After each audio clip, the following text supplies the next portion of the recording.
കേരള രാഷ്ട്രീയം രണ്ട് മുന്നണി എന്ന രീതിയിൽ നിന്നും മൂന്ന് എന്ന പരിവർത്തന ഘട്ടത്തിലേക്ക് കടക്കുകയാണ്. ഇടത് വലത് രാഷ്ട്രീയം സ്വാഭാവികമായ രീതിയിൽ പ്രാദേശിക രാഷ്ട്രീയത്തിൽ അധിഷ്ഠിതമായി തുടരുന്നു. അപ്പുറത്ത് ദേശീയ രാഷ്ട്രീയത്തിൽ ഊന്നൽ നൽകി BJPയും തയ്യാറെടുക്കുന്നു.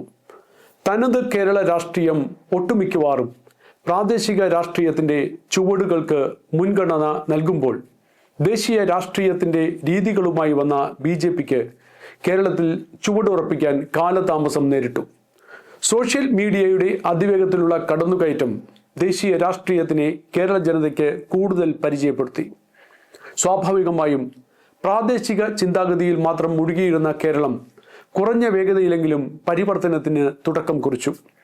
ഏകദേശം 19% വോട്ട് വിഹിതമുള്ള NDA എന്ന മുന്നണിക്ക് കേരള നിയമസഭയിൽ ഒരു സീറ്റ് പോലും ഇല്ലെന്നത് ജനാധിപത്യ സംവിധാനത്തിൻ്റെ പ്രത്യേകതയാണ്.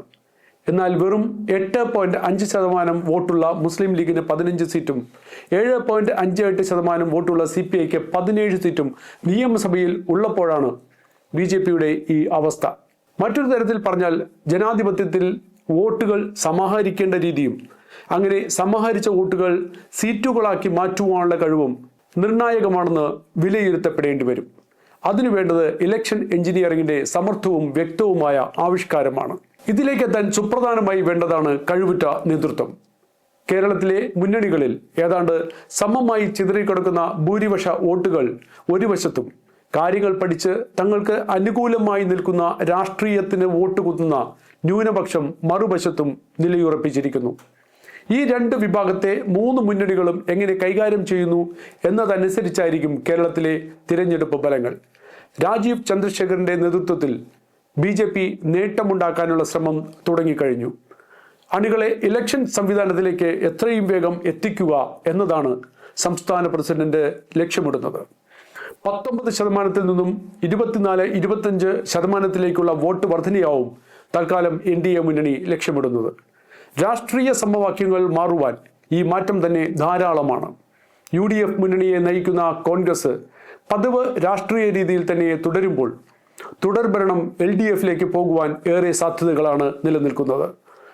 പക്ഷേ LDFിന് പോലും തുടർഭരണത്തിന് താല്പര്യമുണ്ടോ എന്നത് ഉത്തരം കിട്ടാത്ത ചോദ്യമാകുന്നു.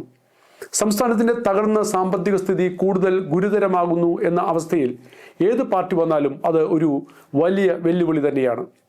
ആര് ജയിക്കും എന്നതിലുപരി സംസ്ഥാനത്തെ പ്രാദേശിക ഭരണസമിതിയിലേക്കും നിയമസഭയിലേക്കുമുള്ള തിരഞ്ഞെടുപ്പ് ആർക്കും പൂർണ്ണ ഭൂരിപക്ഷമില്ലാത്ത അവസ്ഥയിലേക്കാണ് പോകുന്നതെന്ന് ചില വിലയിരുത്തലുകൾ ഉയരുന്നുണ്ട്.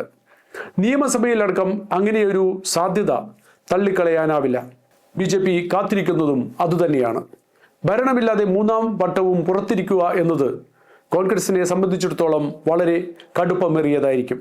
കേരളത്തിന്റെ സാമ്പത്തിക സ്ഥിതിയിൽ മൂന്നാം വട്ടം തിരഞ്ഞെടുപ്പ് ജയിച്ചാൽ ഭരണം മുന്നോട്ട് പോകുന്നത് LDFിനും വലിയ വെല്ലുവിളിയാകും. BJP എങ്ങനെ അവരുടെ രാഷ്ട്രീയം ജനങ്ങളോട് പറയുമെന്നും 5 മുതൽ 8 വരെ % വോട്ട് കൂട്ടും എന്നും തൽഫലമായി നിയമസഭയിൽ ശക്തമായ സാന്നിധ്യം ആകുമെന്നും വരും മാസങ്ങൾ വ്യക്തമാക്കും. അതിന് രണ്ടിനുമിടയിൽ BJPക്ക് എങ്ങനെ അവരുടെ രാഷ്ട്രീയം പറയാമെന്നും 5 മുതൽ 8% വരെ വോട്ട് കൂട്ടാൻ കഴിയുമെന്നും അവരുടെ സംഘടനാ സംവിധാനത്തിൻ്റെയും ജില്ലാതല നേതൃത്വത്തിൻ്റെയും കഴിവിനെ ആശ്രയിച്ചിരിക്കും.